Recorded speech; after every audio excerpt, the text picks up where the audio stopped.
जी नाज़रीन अस्सलाम वालेकुम। और राना सनाउल्लाह की इस वक्त और ख्वाजा साद रफ़ीक की प्रेस कॉन्फ्रेंस जारी है। उन्होंने कुछ अपने तहफ़्फ़ुज़ात का इजहार कर दिया है कि जो अदालत का फैसला आया है रीइंस्टेट कर दिया गया है परवेज़ इलाही को और उनकी काबीना को, तो उसके ऊपर उनके कुछ तहफ़्फ़ुज़ात हैं। वो तहफ़्फ़ुज़ात क्या हैं उस हवाले से बात करेंगे। लेकिन एक जो बड़ी खबर राना सनाउल्लाह साहब ने दी कि पंजाब में 2 लोग दिनों के हिसाब से अरबों की दिहाड़ियां लगा रहे हैं। और ये 2 लोग कौन हैं? एक मोहनिस इलाही साहब, एक उनके वालिद साहब जो है परवेज़ इलाही साहब। जिस स्कैंडल की तरफ उन्होंने इशारा किया, ये अगर गौर से देखा जाए तो मदर ऑफ ऑल स्कैंडल है। यही सूरत हाल पैदा होती है जब मुल्क में अनारकी की सूरत हो, किसी सूबे में नफसा नफसी का आलम हो, पॉलिटिकल स्टेबिलिटी ना हो रही हो, और आज कोई वजीर आला है, कल कोई वजीर आला है, तो कुछ लोग ऐसे मौक़ों पर दिहाड़ी लगाने में कामयाब हो जाते हैं, क्योंकि उन्हें पता है कि बाकी कोई अदालत में फंसा है, कोई जमहूरियत को लेकर बैठा हुआ है, कोई वफाकी हुकूमत के खिलाफ कार्रवाई कर रहा है, कोई वफाकी हुकूमत किसी के खिलाफ कार्रवाई कर रही है, इस्टेब्लिशमेंट अपनी इज्जत बचा रही है।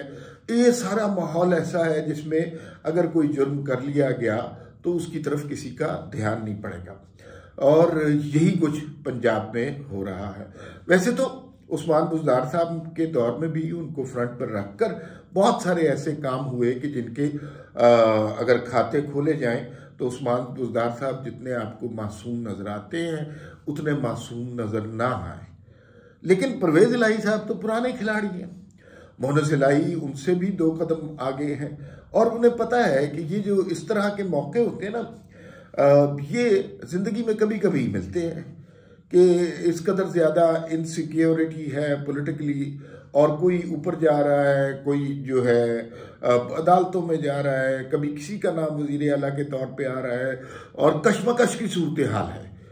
और इसमें नफसा नफसी के मारा मारी के आलम में जब आपके पास वजीर आला पंजाब की नशिस्त हो और अदालतें भी कुछ आपकी तरफ माइल ब करम हो, तो फिर आप दिहाड़ी बड़ी लगा सकते हैं। और जब इस मनसब पर बैठकर आप ऐसे फैसले करते हैं तो जाहिर है ये 5 लाख 10 लाख वाले फैसले तो नहीं होते।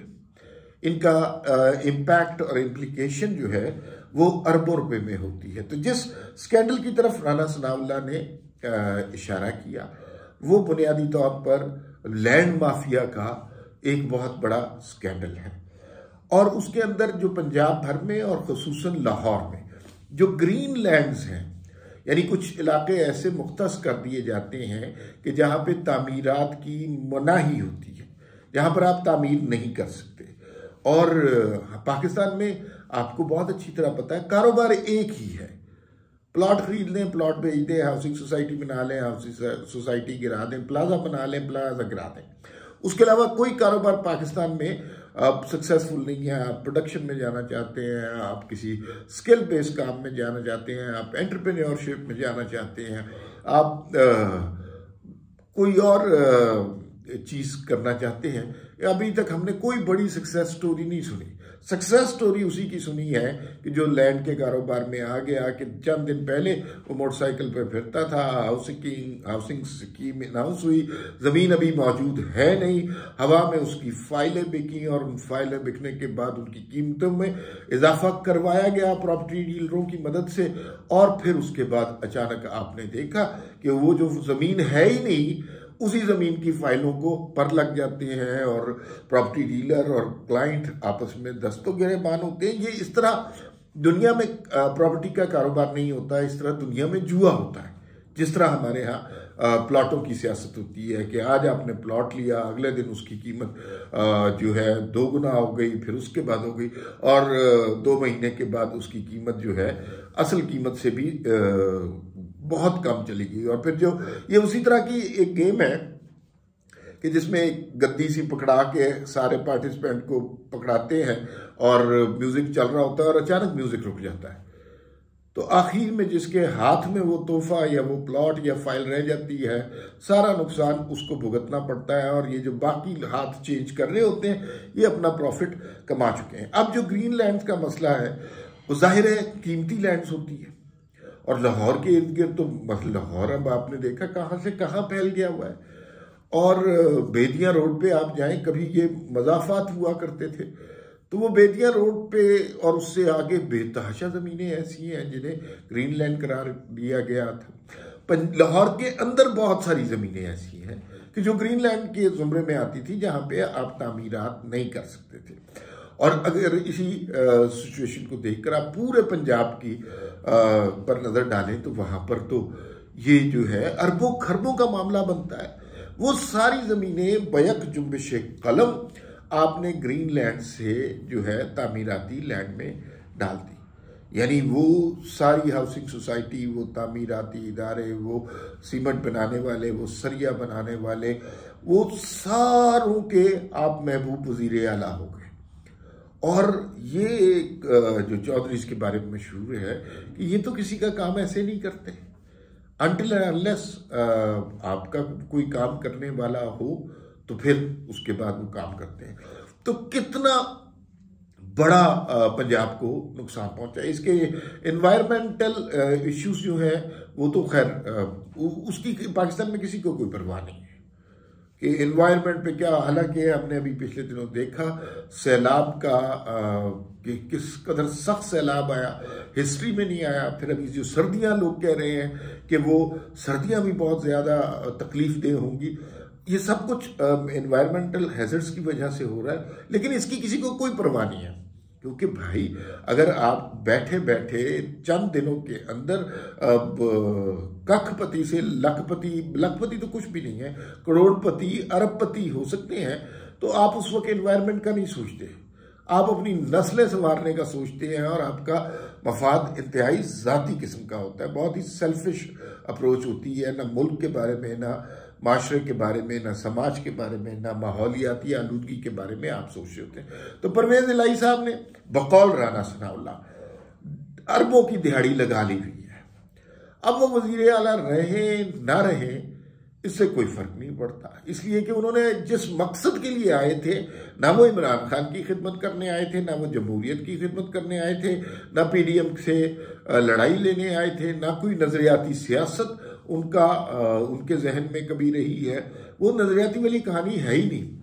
उनका मकसद चंद जगहों पर उन्होंने बुशरा बीबी और फराह गोगी के केसेस खत्म कराए, और साथ साथ एक हल्का सा काम, छोटा सा काम ये डाल दिया कि ग्रीनलैंड्स को अब उन्होंने जो बहुत सारी उन ग्रीनलैंड्स को तामीराती इख्तियारात दे दिए हैं। तो इससे पंजाब के जो एनवायरनमेंट पर क्या असर पड़ेगा इसकी कोई परवाह नहीं है, लेकिन ये बहुत बड़ी दिहाड़ी लगाई है। और राना सनाउल्लाह से ही कह रहे थे कि अदालत ने जो है ना उनके इख्तियारात कम करने थे। जाहिर है गवर्नर ने कहा कि आप एतमाद का वोट लें, तो वो एतमाद का वोट तो 4 दिन बाद लें, 10 दिन बाद लें, 18 दिन बाद लें, उन्हें लेना ही है। लेकिन उनके इख्तियारात मसदूद या महदूद नहीं किए गए। उनको उसी पावर के साथ, उसी काबीना के साथ फुल थ्रॉटल पंजाब की सीट पर बिठा दिया गया। जबकि गवर्नर पंजाब कह चुके हैं कि ये एतमाद का वोट ले, और उनके पास एतमाद का वोट लेने के बंदे नहीं हैं। तो जब बंदे नहीं हैं तो फिर वो वजीर आला अखलाकी तौर पे तो नहीं रहे। लेकिन ये चंद दिनों की बात है और एतमाद का वोट उन्हें लेना ही पड़ेगा। लेकिन इस दौरान बारीक कार्रवाइयां करने में बड़े माहिर हैं। ये एक फैसला हमने सुना है जिसके अंदर बहुत सारी बारीकियां, ये अरबों खरबों का मामला है। इसके अलावा भी बहुत सारे मामलात हमारे सामने आएंगे। वजीर आला ने क्या करना होता है, एक फाइल पर दस्तखत ही करने होते हैं ना, बाकी तो सारा काम प्रॉपर्टी डीलर संभाल लेंगे। वजीर आला ने कौन सा हाउसिंग सोसाइटीज के बोर्ड लगाने हैं, लेकिन एक हाउसिंग सोसाइटी नहीं, इसमें सैकड़ों हाउसिंग सोसाइटीज को बड़ी कीमती पंजाब की लैंड देने का इंदिया दे दिया गया है, जो कि बहुत नुकसानदेह बात है पंजाब के लिए, पंजाब के अवाम के लिए और उन लोगों के मैंडेट के लिए कि जिसको परवेज इलाही अदालत की मदद से ठोकरें मार रहे हैं। अदालत को अपने फैसले पर नजरसानी करनी चाहिए। राना सनाउल्लाह ने इस हवाले से कहा कि हमारी ख्वाहिश है कि इस पे अदालत सुओ मोटो ले, लेकिन अगर सुओ मोटो लेना होता तो पहले ही इस किस्म का फैसला ना आता। फिलवक्त इतना ही, फिर मुलाकात होगी। अल्लाह हाफिज।